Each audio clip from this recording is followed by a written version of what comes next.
बिस्मिल्लाहिर्रहमानिर्रहीम। अस्सलामुअलैकुम वीवर्स, कैसे हैं आप सब? उम्मीद करती हूँ आप सब खैरियत से होंगे। Welcome to cook food at home.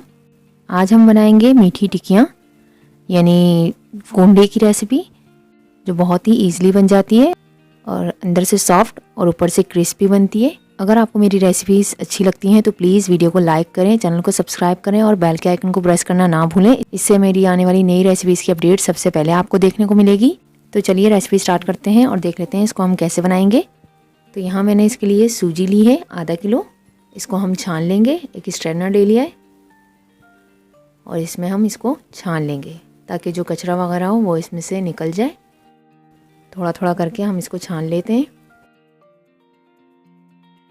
इसके अलावा मैदा लिया है आधा किलो। इसको हम छान लेंगे, यानी कि दोनों चीज़ें हमने बराबर की ली है, सूजी और मैदा दोनों चीज़ों को हमने बराबर लिया है, आधा आधा किलो। तो ये देखें, सूजी को और मैदे को हमने छान लिया है। अब इन दोनों को हम मिक्स कर लेंगे अच्छे तरीके से। पहले दोनों चीज़ों को, सूजी को और मैदे को एक साथ मिला लेंगे। सूजी और मैदे को हमने मिक्स कर लिया है। इसके अलावा घी लिया है आधा पाव। सूजी और मैदे को जो हमने मिक्स किया है इसके बीच में हम स्पेस करेंगे और इसमें ये थोड़ा थोड़ा करके घी ऐड करेंगे और इसको हम मिक्स कर लेंगे अच्छे तरीके से। और हाथों की मदद से इस तरह दोनों हाथों से मसल कर इसको यकजान कर लेंगे एक साथ।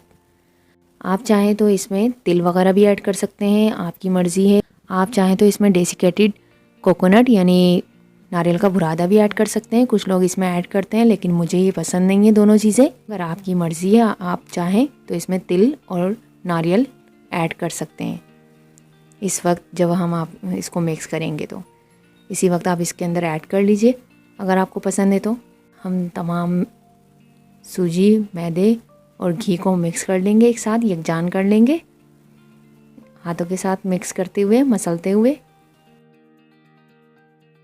ये देखें, ये मिक्स हो चुका है। मैदा, सूजी और घी को हमने मिक्स कर लिया है अच्छे तरीके से। तो अब ये देखें, ये मैंने शीरा तैयार कर लिया है। इसमें मैंने दूध लिया था, मैंने 1 पाव, और चीनी ली थी आधा किलो।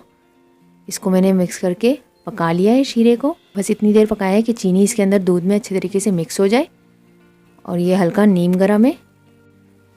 तो हम ये थोड़ा थोड़ा शामिल करके इसको गूंद लेंगे। जिस तरह हम आटा गूंदते हैं इसी तरह गूंदेंगे, लेकिन इसका आटा जो है थोड़ा सख्त गूंदा जाएगा। इसमें आपने मुक्कियाँ अच्छे तरीके से लगानी है, इसकी गुंदाई बहुत अच्छे तरीके से करनी है आपने।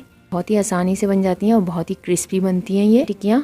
इसको मिक्स करने के बाद जब हम आटे की तरह इसको अच्छे तरीके से गूंद लेंगे, ये शीरा आपका बच जाएगा। आप इसको चख कर, टेस्ट कर चेक कर सकते हैं मीठा इसमें सही है या नहीं। अगर आपको मीठा कम लगे तो आप इसमें चीनी पीस कर इसमें मिक्स कर लीजिएगा और इसको गूंद लीजिएगा आटे की तरह, अगर आपको चीनी कम लगे तो। ये देखें, आटे को मैंने मिक्स कर लिया है, गूंद लिया अच्छे तरीके से। हमारा आटा बिल्कुल तैयार है। अब इसको हम आधे घंटे के लिए रख देंगे। आधा घंटा हो चुका है। तो अब हम इसमें दोबारा एक बार मुक्कियाँ लगाएंगे, गूंद लेंगे एक बार और इसको हम। ये देखें, मुक्कियाँ लगा ली हैं मैंने इसको। अब इसके हम पेड़े बना लेंगे बड़े बड़े साइज़ के। हम इसकी बॉल बनाएंगे। जो हम नॉर्मल पेड़ा बनाते हैं उससे थोड़ी थिक बॉल बनाएंगे इसकी। इसी तरह हम तमाम बॉल्स रेडी कर लेंगे। ये देखें, तमाम बॉल्स मैंने रेडी कर ली हैं। अब हम इनको बेल लेते हैं। किचन काउंटर की तरफ चलते हैं। एक बॉल लेंगे, किचन काउंटर पे रखेंगे इसको और इसको हम बेल लेंगे। हम इसको ज़्यादा पतला नहीं बेलेंगे और ना ही ज़्यादा मोटा। ये देखें, ये मैंने इसको बेल लिया है। ये डो कटर लिया है मैंने। आप कोई भी ग्लास भी ले सकते हैं, चाहे तो आप कोई बर्नी का जो कैप होता है वो भी यूज़ कर सकते हैं इसकी कटिंग के लिए। तो मैं इस टूल की मदद से इसकी कटिंग कर रही हूँ। मेरे पास ये डिफरेंट शेप के हैं तो मैं इसको डिफरेंट शेप में ही कटिंग करूँगी और फिर हम इसकी फ्राइंग करेंगे। तो मैं इस तरह जो है सारे कटिंग कर लेती हूँ। और ये जो डो बचा है इसको हम ज़ाया नहीं करेंगे, इसकी दोबारा से बॉल बनाकर दोबारा से हम इसकी टिक्कियों की कटिंग कर लेंगे। आप अपनी पसंद के जो शेप हो आपको पसंद, आप उस शेप में इसको कट कर सकते हैं। ये देखें, ये एक स्टार का शेप था मेरे पास, मैंने उसमें भी कटिंग की है। तो चलिए इसकी फ्राइंग की तरफ चलते हैं। ऑयल लिया है फ्राइंग के लिए, आप इसको घी में भी फ्राई कर सकते हैं। ऑयल हमारा गर्म है और इसको हम इसके अंदर शामिल कर देंगे। एक एक करके तमाम टिक्कियों को इसके अंदर शामिल करेंगे। मीडियम फ्लेम पर इसको फ्राई करेंगे 3 से 4 मिनट में ही आपकी टिक्कियाँ फ्राई हो जाएंगी अच्छी तरीके से और इसके ऊपर खूबसूरत गोल्डन कलर आने तक हम इनको फ्राई कर लेंगे। अगर आपको मेरी रेसिपीज़ अच्छी लगती हैं तो प्लीज़ वीडियो को लाइक, शेयर और सब्सक्राइब ज़रूर करें और बेल के आइकन को प्रेस करना ना भूलें। इससे मेरी आने वाली लेटेस्ट रेसिपीज़ की अपडेट सबसे पहले आपको देखने को मिलेगी। तो ये देखें, वन साइड से कलर चेंज हो चुका है और हम इसकी साइड चेंज कर देंगे।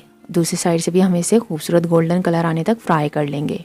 इसी तरह हम तमाम टिक्कियाँ रेडी कर लेते हैं और आपको डिश आउट करके दिखाते हैं। ये देखें, अल्हम्दुलिल्लाह अल्हम्दुलिल्लाह, अंदर से नरम और ऊपर से खस्ता मीठी टिक्कियाँ हमारी रेडी हैं। आप भी इस रेसिपी को ट्राई करें, हमें अपना फीडबैक दें। रेसिपी को अपने फ्रेंड्स के साथ, अपनी फैमिलीज़ के साथ शेयर करें। अगर आपको रेसिपी पसंद आए तो वीडियो को लाइक करें, चैनल को सब्सक्राइब करें और बेल के आइकन को प्रेस करना ना भूलें। इससे मेरी आने वाली नई रेसिपीज़ की अपडेट सबसे पहले आपको देखने को मिलेगी। दुआ है अल्लाह ताला आपके खानों में, जायकों में, कारोबार में, सेहत में आसानियाँ और बरकतें अता फरमाएं, आमीन। इसी के साथ हमें इजाज़त दें। अपना और अपने प्यारों का ख्याल रखिएगा, हमें अपनी दुआ में याद रखिएगा। अल्लाह हाफिज़।